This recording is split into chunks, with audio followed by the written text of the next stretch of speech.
Friends, आप लोग कैसे हैं? मैं तो बहुत अच्छा हूँ और ये मैं एक्सपेक्ट कर रहा हूँ कि आप लोग भी अच्छे होंगे। तो आइए आज हम लोग प्रीपोजिशन पढ़ रहे हैं और ये प्रीपोजिशन जो यूज हम लोग पढ़ रहे हैं वो टू का पढ़ रहे हैं, ठीक है ना? तो यूज ऑफ टू आप देख रहे हैं कि यूज ऑफ टू में हम लोग 5 प्रयोग पढ़ चुके हैं स्टूडेंट्स, ठीक है ना? Use of to. तो इस टू के हम लोग प्रयोग जो पढ़ रहे हैं वो हम लोग कितना पढ़ चुके हैं? तो हम लोग 5 प्रयोग पढ़ चुके हैं। छठा प्रयोग आइए हम लोग पढ़ते हैं टू का ही, कि छठा में हम लोग पढ़ेंगे कि to is used to is used with two is used with next, कि टू का प्रयोग हम लोग नेक्स्ट के साथ कैसे करते हैं, ठीक है ना? तो आइए देखिए, एग्जाम्पल से समझिए। एग्जाम्पल क्या कह रहा है कि money is next money is next to money is next to God, यानी कि भगवान के बाद पैसा का ही स्थान है। भगवान के बाद मैंने आज जो भौतिक युग है उसके भगवान के बाद पैसा का ही स्थान है, ठीक है ना?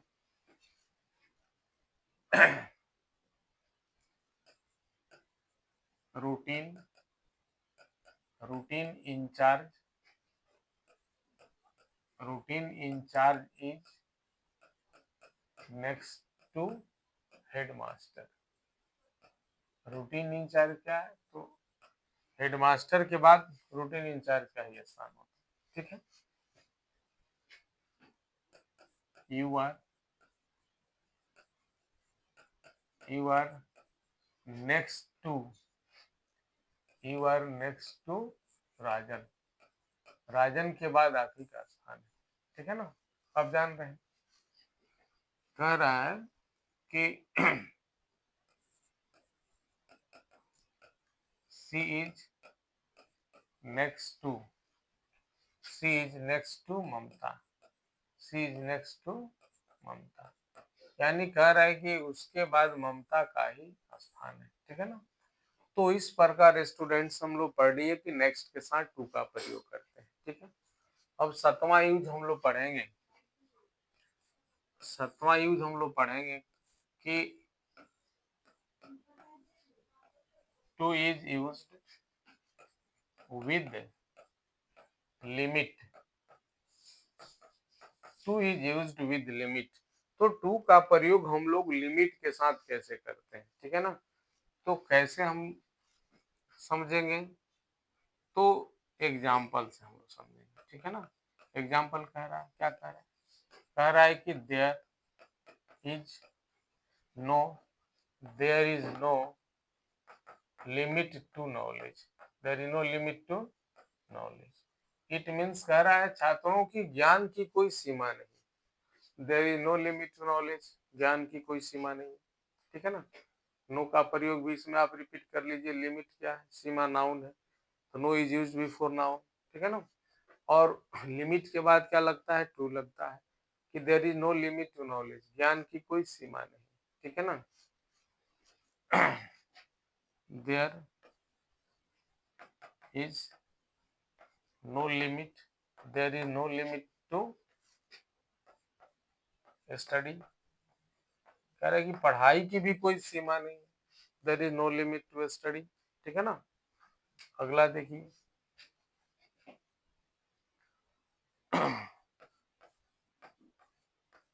Have you limit to speak. क्या आपको बोलने की सीमा है? बिल्कुल है, हमारे बोलने की सीमा है, क्वेश्चन मार्क। हर आदमी हर चीज की सीमा है, ठीक है ना? अब देखिए,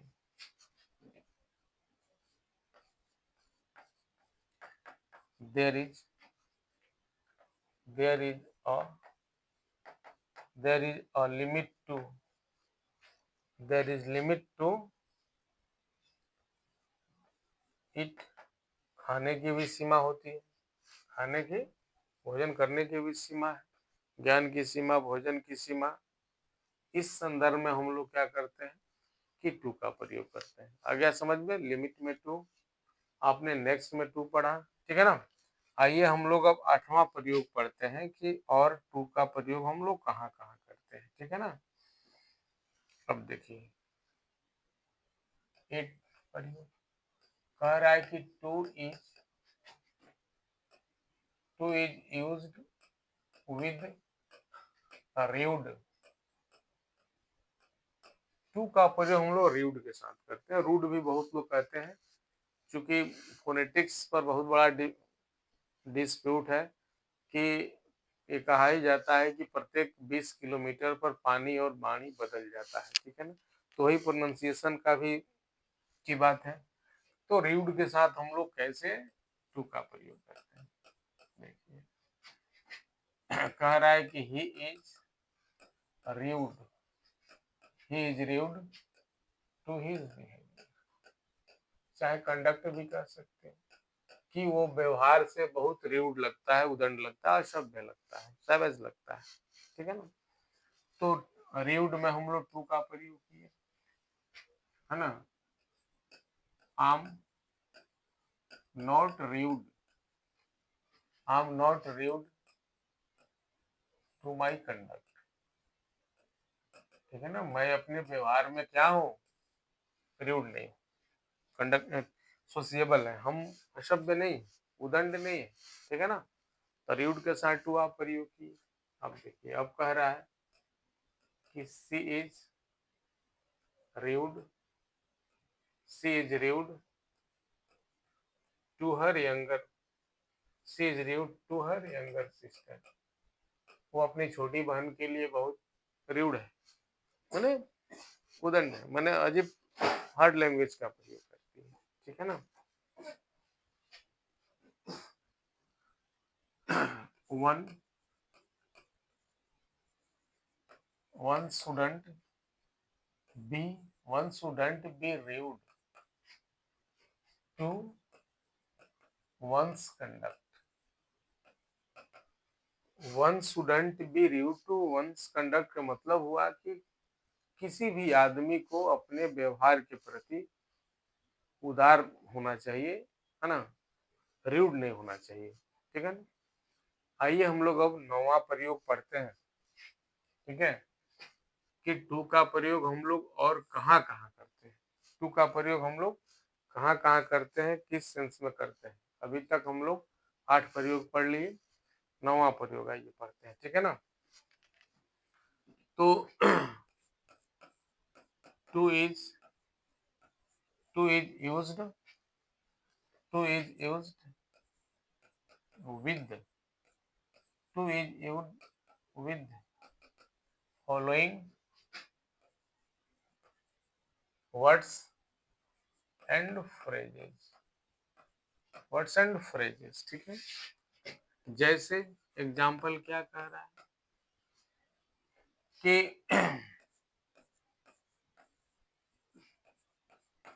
आई bought a book, I bought a book in order to crack, in order to crack this examination,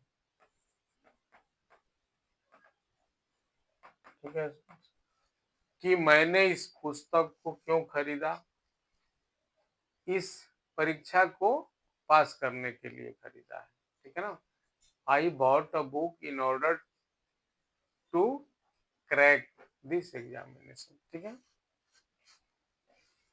अब देखिए she bought a gun in order to, in order to kill a tiger, kill a tiger, ठीक है। It means कह रहा है कि वह बाघ को मारने के उद्देश्य से गन खरीदी, ठीक है ना। क्योंकि बाघ का बहुत डर था, बच्चे डर कर सो नहीं रहे थे गांव में, ठीक है ना। अब आइए 10वां जो प्रयोग है टू का, तो 10वां प्रयोग देखिए हम लोग किसके साथ करते हैं, क्या एग्जाम्पल है भाई, फ्रेजेस के साथ है। तो कह रहा है कि विद अ व्यू टू कह रहा है, विद अ व्यू टू, ठीक है ना। विद अ व्यू टू का भी मतलब वही होता है के उद्देश्य से, ठीक है। आइए एग्जाम्पल बता दें, ठीक है। एग्जाम्पल क्या है, एग्जाम्पल है कि I bought I bought a book, I bought a book, I bought a book with a with a view to with a view to clearing the examination, clearing the examination, ठीक है। सबसे बड़ी विडंबना है students with a view to के साथ कि आप जब कभी पढ़ते होंगे तो टू के बाद आप जानते हैं कि क्रिया का पहला रूप का यूज होता है, टू के बाद first form of the verb, लेकिन विद अ व्यू टू एक ऐसा ये फ्रेज है, फॉरवर्ड टू है ना, look forward to with a view to, जिसके बाद हम लोग क्या करते हैं तो वी फोर का प्रयोग करते हैं, ठीक है ना। यानी क्रिया में आईएनजी लगता है इस टू के बाद और लुक फॉरवर्ड टू के बाद, ठीक है, और कहीं नहीं लगता है, ठीक है। एक और एग्जांपल ले लीजिए कि Rita Rita purchased a car, Rita purchased a car with a view to with a view to learning driving, learning driving, driving समझते हैं ना, चलाना। तो रीता ने कार क्यों खरीदा, ड्राइविंग उनको सीखना था, ड्राइविंग सीखने के उद्देश्य से रीता ने एक कार खरीदा, ठीक है ना। तो लर्निंग ड्राइविंग समझ गए। तो ये टू के बाद एक ऐसा फ्रेज है जिसके बाद टू के बाद क्रिया में आईएनजी लगता है और लुक फॉरवर्ड टू, और आप कहीं नहीं देखिएगा कि टू के बाद आप भी फोर का प्रयोग हुआ हो, ठीक है। तो ये चीज आप थोड़ा सा स्पेशल है, इसको ध्यान देंगे। मैं अंडरलाइन कर देता हूँ डबल, कि विद व्यू टू के बाद यानी टू के बाद V1 न रह करके उसमें आईएनजी लग जाता है, ठीक है ना, यानी V4 का प्रयोग कर देते हैं जीरंड की तरह। ये नाउन हो गया ना, आईएनजी लग गया, किसी भी क्रिया में आईएनजी हम लगा देते हैं तो वर्बल नाउन हो जाता है, ठीक है। तो ये थोड़ा स्पेशल है, इसको आप लोग ध्यान देंगे, ठीक है ना स्टूडेंट्स। मुझे लगा I expect to you that you में make out very clearly, because this class is running on the basis of conception and all types of knowledge should be delivered conceptually. Thanks students, आप